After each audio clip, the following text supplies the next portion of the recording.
guide des bonnes pratiques contractuelles et la contractualisation en général ne va pas régler le problème de la dérégulation des marchés. Il faudra bien que l'Europe se ressaisisse de ce problème et en tout cas réactive un certain nombre d'outils d'intervention. Par contre, effectivement, la contractualisation va se mettre en place et il est important que la relation entre les producteurs et les entreprises se fasse dans de bonnes conditions. C'est donc pour cela que le CNIL a décidé de sortir un guide des bonnes pratiques contractuelles dont le but est de faciliter la discussion des contrats entre les entreprises et les producteurs. Alors justement, vous insistiez sur deux mots qui sont stabilité, visibilité. C'est-à-dire, vous pouvez me développer dans les détails propres au volume, justement, peut-être, et des prix?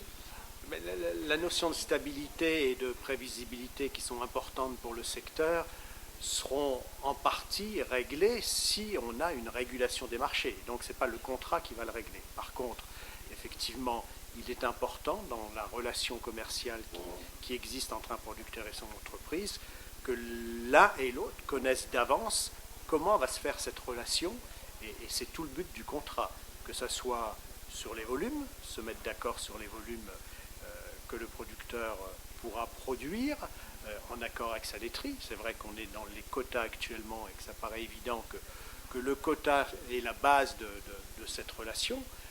Je crois que c'est important dans la période qui s'ouvre de le remettre en avant et c'est ce que fait le CNIL dans ce guide des bonnes pratiques, sachant que la référence du producteur bouge d'une année sur l'autre et donc il est important que les entreprises puissent acter le fait que ces mouvements seront pris en compte dans les volumes du contrat. Le point important qui est dans le guide autour du volume, c'est effectivement le sens que donne l'interprofession dans la relation contractuelle dit que jusqu'à la fin des quotas, au moins, et dans les années qui suivent, le volume que l'entreprise prendra au producteur doit être la référence laitière, le quota, ce qui n'est pas une obligation en tant que telle par la loi. Mais nous, interprofessionnellement, on dit que ça a du sens, que ce volume corresponde à la référence laitière. Et le producteur, alors finalement, comment il se retrouve dans tout ça? Le producteur doit sécuriser sa relation avec l'entreprise. Je prends quelques exemples.